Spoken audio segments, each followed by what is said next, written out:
Hey nannies, it's Michelle from Nannies on Call and the Nanny Solution coming to you for our first video of 2022. I can't believe it's already the end of January and I haven't done a video in so long, but I've missed doing the videos and sharing information with you, so we're back at it and hopefully I'll be able to keep a regular schedule again. Today we're going to talk about standard benefits for nannies.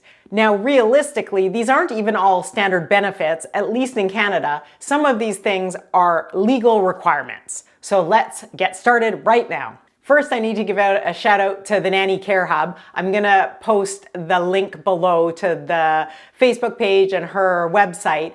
But Laura is amazing at advocating for nannies. And if you don't know who she is, you should definitely start following her. But she inspired this video when I saw a graphic that she posted recently that really struck a chord with me. Let's start off with the one that many nannies want the most, and that is paid vacation. We all need a break, and we certainly need a break in the nanny industry to decompress and rejuvenate your energy, so it's super important.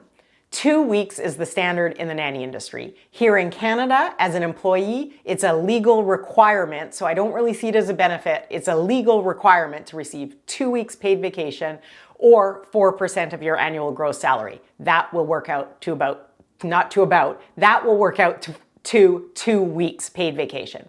But in Canada and the US, it's pretty standard for all nannies to receive 2 weeks vacation. If you're lucky and you're a nanny whose family travels some and you don't travel with them, you may receive more than that. And oftentimes that falls under guaranteed hours. So for example, you take your 2 weeks of vacation in February and then at spring break in March, the family goes on vacation for a week or two.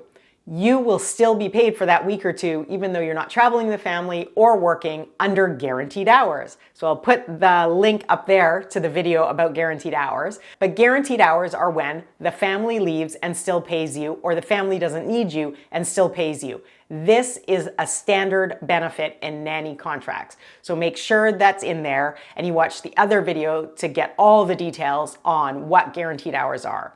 But so far we have vacation and guaranteed hours. Next up are sick days, which has become obviously a huge problem in the last couple of years to do with COVID, sick days, if the family's sick, if you're sick, and what happened. Here in Canada, at least in BC and Ontario, they have now legislated that in BC, there's 5 sick days per year, so employers have to give their employees 5 paid sick days per year. And in Ontario, it's 3 paid sick days per year. And I assume we are going to see more and more of this. We think at Nannies on Call and the Nanny Solution that anywhere 5, 6, 7 paid sick days per year is a good amount. And on top of this, you may want a COVID clause, which we're not going to go into today because that's a whole video on itself.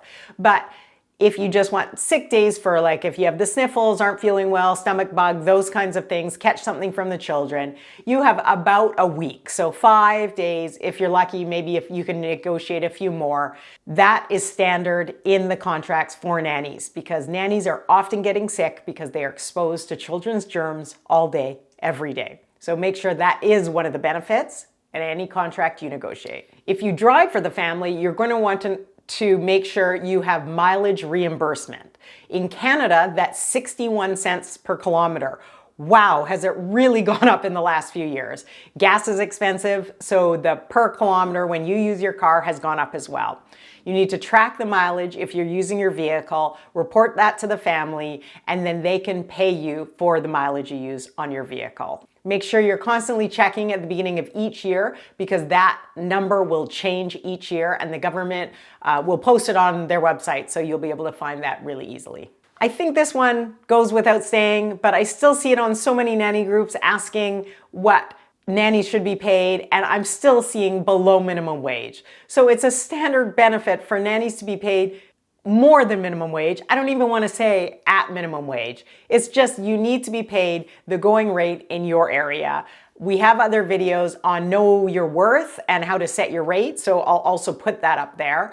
Being paid a fair wage for where you live and your expertise is definitely a standard required benefit. One thing that often doesn't go into contracts but does come up a lot in questions is meals. It really is standard within the nanny industry for the nanny to eat at the family's home. So if you're feeding the children lunch, you would eat lunch with them. If you're feeding them dinner, dinner. You get my point. But it is standard for nannies to eat what is at the family's home, and it's something you want to discuss before you start, but it could be considered a standard benefit for nannies, and if you're used to that, it's something you definitely want to talk about with the family before you start. Another standard benefit, which I see as law, is overtime. Families are required to pay you overtime depending on where you live. The rules will vary and how many hours per week that is, but it is standard to pay overtime. Make sure if you're working over 8 hours a day, 40 hours a week, in some places it's 45 hours. Again, check with your local regulations. Make sure that you're being paid fairly and legally, and you know what your rights and benefits should be. And it goes without saying, all of these things should be wrapped up and put in a contract so that everyone is clear. It protects you, it protects the family, and then there are no questions later on. If you have any other standard benefits you have in your contract, I'd love to hear them. Put them down below. Otherwise, we'll see you next Saturday. Have a great week.